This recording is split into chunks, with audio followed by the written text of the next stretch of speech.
इसका क्या फायदा है? इसका फायदा है ना, जब तुम लास्ट मोमेंट पे जब रिवीजन कर रहे होगे बेसिक मैथमेटिक्स 20 लेक्चर में पढ़ाए गए चैप्टर का, तो 20 लेक्चर में तो हमने 250 से ऊपर सवाल सॉल्व किए, 250 को 250 दोबारा करोगे। इज इट पॉसिबल कि मान लो संडे को टेस्ट हो तुम 250 सवाल फिर करने बैठ जाओ और पैरेलल में क्लासेस भी चल रही होंगी? की ड्यूटीज क्या क्या है? ये एक चेकलिस्ट बनाओ, हर चैप्टर के लिए आपके पास में ये एक चेकलिस्ट होनी चाहिए। ये चेकलिस्ट में आप क्या करोगे? वीडियो लेक्चर देख लिया, मतलब कोई बैकलॉग नहीं है, कंप्लीट। फिर आपके नोट्स तैयार है, कंप्लीट। क्लास एग्जांपल आपने सॉल्व कर लिए हैं क्या खुद से? मतलब खुद से। क्या आपने सारे क्लास एग्जांपल जो कि थोड़े डिफिकल्ट थे, क्या आपने खुद से सॉल्व किए? रीअटेम्प्ट, टिक लगा दो। क्या आपके सारे डिब्बी कंप्लीट है? टिक लगा दो। क्या आपके शॉर्ट नोट्स कंप्लीट है? टिक लगा दो। क्या आपने रिवीजन भी कर ली? टिक लगा दो। ये बातें मैं उसके लिए बोल रहा हूं जिस बच्चे ने डे 1 से क्लास अटेंड कर रखी है ना? यही बात समझ में? डे 1 से जिसने क्लास अटेंड करी है मैं उसके लिए बोल रहा हूं, क्योंकि सर आपने 20 लेक्चर पढ़ा दिया, आज 21वां लेक्चर है, तो जिसका बैकलॉग है मैं उससे तो ये बातें कर भी नहीं रहा हूं, क्योंकि उसका यहीं पे टिक नहीं लगा तो आगे कहां से टिक लगेगा भाई, है ना? तो जो भी पार्ट आपका बच गया, फॉर एग्जांपल सर हमारा ये बचा हुआ है, शॉर्ट नोट्स कैसे बनेंगे? अभी तो चैप्टर कंप्लीट नहीं हुआ, रिवीजन कैसे करेंगे? मैंने ठीक है, ये 2-3 हो गए।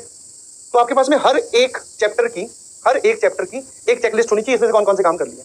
इनफैक्ट रिवीजन के तो मल्टीपल आपके पास में बक्से होने चाहिए कि revision completed 1 time, revision completed 2 times, revision completed 3 times, ऐसे। एक बार हो चुका है सर, अब जब टेस्ट आएगा तो फिर दूसरी बार भी। अब बात आती है सबसे पहले शॉर्ट नोट्स की, ठीक है, कि सर ये क्या चीज है। अब मैं आपको इसको बनाना सिखा रहा हूं, ध्यान सुनना।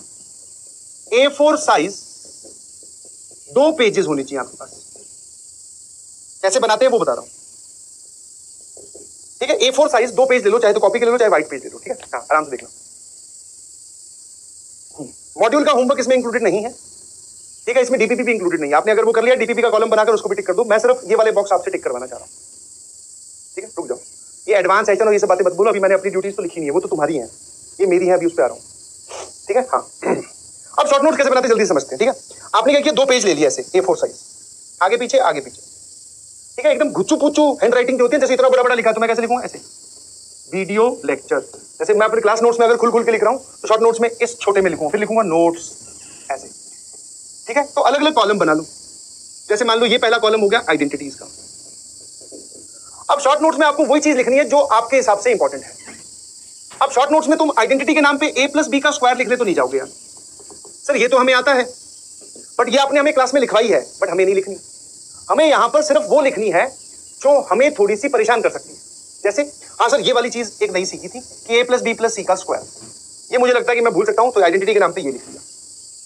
फिर सर आपने ये वाली बताई थी, that is A³ + B³ + C³ -3ABC बराबर ये वाली चीज। फिर इसमें ये भी बताया था कि ये वाली चीज 0 हो जाए तो सर क्या होता है, वो सारी लिख ली, ठीक है। आइडेंटिटी खत्म। फिर आगे हम सर वेवी का मेथड पे, WCM पे।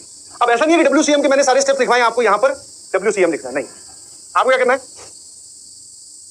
WCM में अगर किसी को डार्क और हॉलो वाला पॉइंट नहीं समझ में आया, थोड़ा डाउट रहता है, डार्क हॉलो लिख लो। डिनोमिनेटर के रूट्स पे हमेशा हॉलो सर्कल आता है, ये बात पता है तो मत लिखो, अदरवाइज लिख लो। हाँ 400BC वाली, हाँ ऐसी बहुत सारी है, मैं सारी पे थोड़ी जाऊंगा, 400BC वाली लिख ली, तुम्हारे हिसाब से इंपॉर्टेंट है। हो सकता है पहले वाले का, अब वही बोलूं तुम्हारे हिसाब से, हो सकता है किसी के लिए तो ये भी इंपॉर्टेंट हो, सर मुझे तो ये भी नहीं याद रहती, तो वो इस बात को लिखेगा। कोई बोले सर मुझे तो ये पता है, तो मत लिख भाई। ये पेज किसी बच्चे के 2 भी हो सकते हैं, किसी बच्चे के शुरू में 4 भी हो सकते हैं, क्योंकि सबकी इंपॉर्टेंस अलग अलग है, सबके सोचने का और याद रखने का तरीका अलग अलग है भाई। कुछ लोग बोले सर मुझे तो 400BC वाली आइडेंटिटी पता है, तो वो क्यों लिखेगा शॉर्ट नोट्स में? जिसको नहीं पता कि मैं भूल सकता हूं सर, मुझे नहीं पता उसमें प्लस कहां आता, माइनस कहां आता, तो वो लिखेगा। क्या मेरी बात समझ पा रहे हो कि मैं आपको बनाना कैसे सिखा रहा हूं? ये स्टैंडर्ड हो ही नहीं सकते, ठीक है। फिर से उसके बाद में अगला कॉलम स्टार्ट हुआ, कौन सा? WCM में जो जो पॉइंट्स आपको इंपॉर्टेंट लगे, कि ट्रिक किसी को याद नहीं रहती कि ट्रिक कैसे लगाते हैं, सभी फैक्टर्स पे इवन पावर हो, सभी फैक्टर्स जिन पे ऑड पावर हो उनके ऊपर साइन चेंज होगा, जिनकी नेट पावर इवन उनके ऊपर साइन चेंज नहीं होगा। बट अगर तुम्हें ये बात याद रहती है तो फिर आपको लिखने की जरूरत नहीं है। फिर आगे सर मॉड पे आगे, मॉड का जवाब हमेशा आउटपुट पॉजिटिव होता है। फिर सर मॉड की हमें ये वाली चीज बहुत अच्छी लगी थी, हम भूल जाते हैं कभी कभी, इसके सॉल्यूशन क्या होते हैं। तो इसके सॉल्यूशन लिखने के बजाय वहां पे वो बात लिख दी ब्लैक बादल बनाकर कि भाई सर ने बोला था कि इसमें आपको सिर्फ अल्फा और बीटा की वैल्यू, अलग अलग टाइप की वैल्यू पुट करके देखनी है ना? ये बात क्लियर है। फिर लॉग पर आगे, लॉग की प्रॉपर्टीज पर आगे,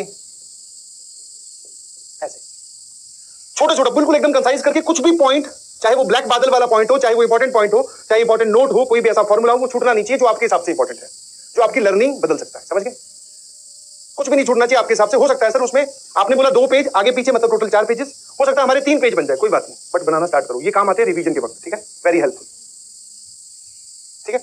अब उसके बाद में एक कॉलम मैं आपको ऐड करने के लिए बोलूंगा, दैट इज, उसमें आप लिखोगे एड्रेस ऑफ इंपॉर्टेंट क्वेश्चंस। ये एक लाइन होनी चाहिए जिसमें एक रो जाएगी क्लास एग्जांपल्स, एक रो जाएगी डिब्बी, फिर एक रो जा सकती है डीपीपी, ये सब। कि जब आप शॉर्ट नोट्स, मैं ये आज के लिए तैयारी नहीं करनी भाई, ध्यान रखना, मेरी बात ध्यान से सुनो प्लीज, इस पे थोड़ा टाइम इसलिए दे रहा हूं, सेट थ्योरी मुझे भी पता है स्टार्ट करना है, बट ये टाइम देना इसलिए जरूरी है क्योंकि मैं ये एक बार बताऊंगा। अब आपको आने वाले कक्षा 11वीं में टोटल 16 चैप्टर है, हर चैप्टर के बाद मैं नहीं बताने वाला हूं। आज सीख लो कि शॉर्ट नोट्स कैसे बनाने। सर ये क्या है? Address of important question. मैंने कहा तूने गणित के शॉर्ट नोट्स बनाए, इसमें कहीं पे तूने क्वेश्चन तो लिखा ही नहीं, and mathematics is all about practice. तो जो जो सवाल आपने इंपॉर्टेंट लिखे थे या आपको कभी लगे, जैसे जैसे जैसे जैसे जैसे ये वाला सवाल है सर, इस सवाल मैं चाहता हूं कि आज से 2 महीने बाद में या 3 महीने बाद में जब एडवांस का एआईटीएस आने वाला होगा तो इस सवाल को मैं रिवाइज करूं।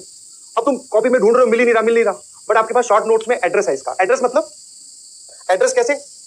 अब एड्रेस बताता हूं, ठीक है। एड्रेस क्लास एग्जांपल में सेट थ्योरी लेक्चर 1 स्लाइड 8। पूरा सवाल लिखने की कहां जरूरत है भाई, ये लिख लिया एक एड्रेस। कि क्लास में सर आपने ये वाला एग्जांपल करवाया था जो मुझे कम समझ में आया था, एडवांस में जब मैं पेपर देने जाऊंगा या एडवांस का एआईटीएस देने जाऊंगा या एडवांस का पेपर देने जाऊंगा क्लास का, तो ये सवाल दोबारा रिविजिट करूंगा। सेट थ्योरी लेक्चर 1 स्लाइड 8, आपको सीधा वहीं पहुंचना है, समझे। फिर आपको ऐसा लगे कि सर एक आपने, मैं ऐसे एग्जांपल बता रहा हूं, बेसिक मैथमेटिक्स लेक्चर 5 स्लाइड 9।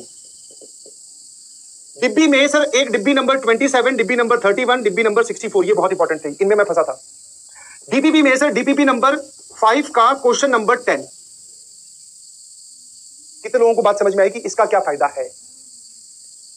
इसका फायदा है ना, जो तुम लास्ट मोमेंट पे जब रिवीजन कर रहे होगे बेसिक मैथमेटिक्स 20 लेक्चर में पढ़ाए गए चैप्टर का, तो 20 लेक्चर में तो हमने 250 से ऊपर सवाल सॉल्व किए, 250 को 250 दोबारा करोगे।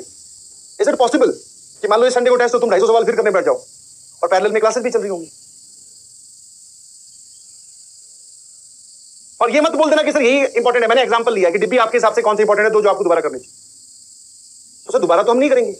और सर सोचो अब जब हम जे एडवांस में, जस्ट इमेजिन योरसेल्फ 1.5 साल बाद में आपने सेट थ्योरी के नोट्स उठाए, 20 लेक्चर के सर 60 पेज या 70 पेज के नोट्स हैं, दोबारा सारे कहां से रिवाइज करें? हमारे पास में लास्ट में रिवीजन के नाम पर ये 2 पेजेस होंगे और उनमें लिखा हुआ ये एड्रेस होगा। एड्रेस का पेज चाहे आपको अलग से ऐड करना पड़े, कोई दिक्कत नहीं है, कर लो। सवालों का एड्रेस होना चाहिए कि ये सवाल मुझे फिर करके देखने हैं। कितने लोगों को बात समझ में? तो ये इसका की पॉइंट है जो बहुत सारे बच्चे नहीं करते हैं, उनको ये नहीं पता, तो सवाल सॉल्व कर रखे उन्होंने अच्छे तरीके से खुद ने कैलकुलेट कर रखे, बट रिवीजन के वक्त वो सवाल सॉल्व कर ही नहीं पाते क्योंकि उनके पास में ये इंपॉर्टेंट क्वेश्चंस का एड्रेस ही नहीं है। एक बार क्लियर है तो सीआरआर लिखकर भेजना प्लीज, क्योंकि ये बात मेरी समझानी बहुत जरूरी थी। ये सब तो आप अपने हिसाब से नोट्स में से देख देख के लिख ही लोगे, बट व्हाट अबाउट दिस, ये कोई नहीं करता है। करना, बिलीव मी, आज नहीं फायदा होगा, कल नहीं नंबर आएंगे, बट जब बाकी दुनिया, बाकी बच्चे परेशान होंगे कि कैसे रिवीजन करें, आप विद इन 2 आवर्स या 3 आवर्स आप पूरी रिवीजन करके निकल जाओगे। बाकी लोग ये सर, बाकी एक बच्चा आपके बगल में बैठे वो बोल रहा है सर बेसिक मैथमेटिक्स के लेक्चर के ना 70 पेज के नोट्स हैं सर, कैसे रिवाइज करूं? घूमता रहा भाई, कैसे का जवाब ये रहा।